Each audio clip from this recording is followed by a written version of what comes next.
Hey everyone, this time on Tim Talks Audio, let's talk about how important it is to understand where and how you're mixing.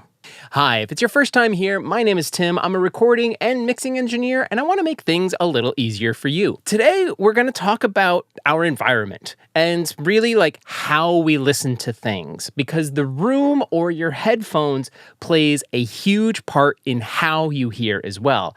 And I think I have a pretty good example. So let's dive into the DAW. Okay, so here we are inside of our session, and the bit of audio that we're working with today is the same section of the same song. It's a song that is a work in progress that I'm helping record over at Hellhound Studios. So I really know what's happening inside this song because I'm helping record it. But we're talking about where we mix and how we mix. When I say how we mix, I mean monitors, like speakers versus headphones. That's what I'm talking about when I say how to mix. And there's different use case scenarios. Some people prefer monitors, some people prefer headphones, some people are forced to use headphones just because of living conditions, they're mobile, et cetera, et cetera, et cetera. Sometimes you have to work in a studio you're not used to, and they have monitors, you just don't know them. There's lots of different factors that go into how you mix. But let's talk about where you mix as well, because the monitors in those rooms sound like they're in that room. Here's our example. I'm using a different set of monitors when I'm at Hellhound Studio. So over there, we have a pair of the Yamaha HS8s, and there's a pair of Atom audio monitors as well. When I was working on this track, we were listening through the Yamahas. A lot of you guys out there probably have those same style Yamahas, the ones with the white cone, but not the classic ones. You know which ones I'm talking about. Here at home, I work on my Cali LP8s, and I love these things. They sound really good in here, and I've done a lot of work in my room, and I know my room and how things are supposed to sound. Then I also have this blue track, or the bottom track, where I took my AKG headphones, the Studio K240s. These are very affordable open back headphones, and I did another mix with those headphones on. When I was mixing in these three different areas to give just a rough demo version. When you're done in your recording studio, I always send somebody home with a rough mix to listen to when they're on their way home or to listen to a few days later. But then a couple days after that, I came into my studio with all the files and I worked on the green version, the middle version, on my studio monitors in my room. Then this morning, I wanted to do it again. It was a few days later, and I took my headphones. And now we're going to listen to how and where you mix matters. So let's talk about our audio examples. The top track, this was the rough mix I sent the artist home with after our tracking session from Hellhound Studios. Then a few days later, the middle track is something that I remixed. Again, this is a work in progress, so it's still kind of rough, but even I listened to the one that I did after the session and wanted to change some things. So I went ahead and did that. Then again this morning, while I was prepping for this very video, I went ahead and did it again just to see if a third option would really change things drastically.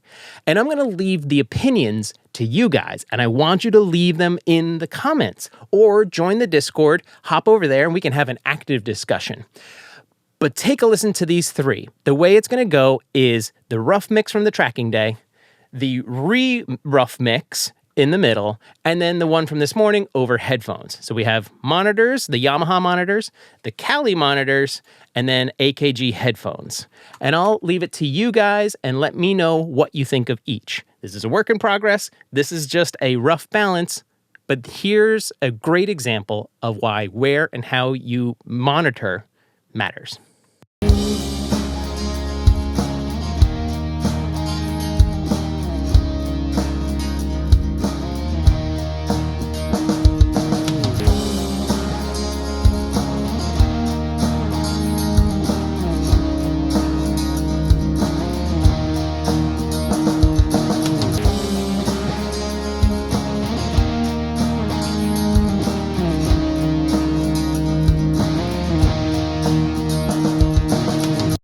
So the same section of song with three different sets of monitors, two different rooms, and one taking the room out of the equation because we were using headphones.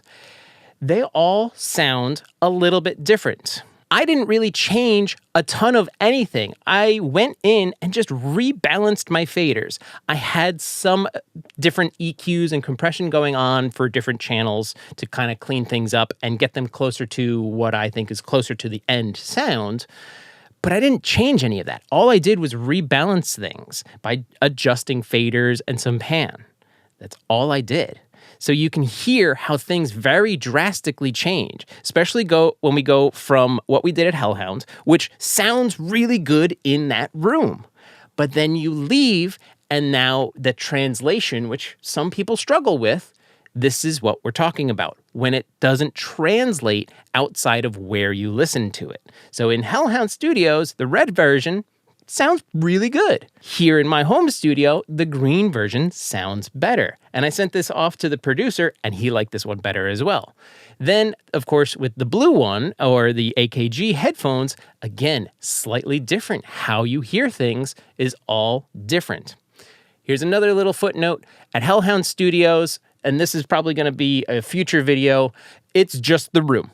That's all that's going on there. It is the monitors in the room and no corrections, no measurements or anything like that.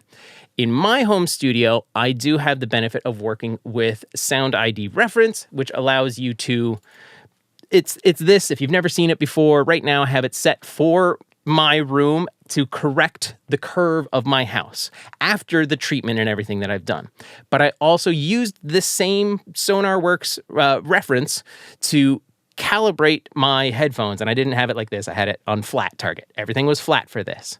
So when I was on my headphones, I listened like this. When I was working on my studio monitors, I had this going on. At Hellhound, I didn't have any of this. Sonarworks is helping me just kind of make sure that my room isn't lying to me. And I think that's really the biggest part here, because at Hellhound, the room has a sound, and it sounds like this.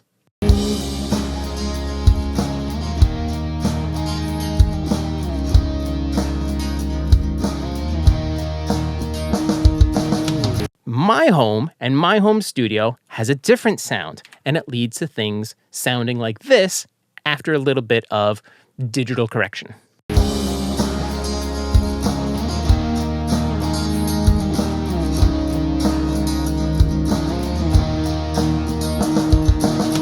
And then if we eliminate the room altogether, with my headphones being corrected, it sounds like this.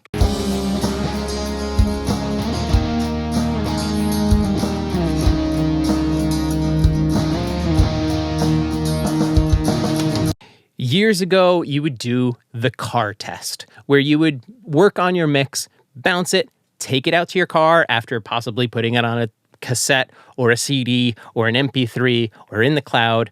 You go out to your car and you listen to it there. The reason we do that is to check for translation and to make sure that where we're listening and how we're listening is not lying to us. We need to be able to trust where we are and how things are supposed to sound so that when we're not there, it still sounds good. Not to say that what I did at Hellhound sounds bad. It definitely starts off good, but I know that if I'm doing work there, that I just need to cross-reference when I'm at home until I get in there and have a chance to calibrate and work the room so that when I'm there versus when I'm home is almost exactly the same.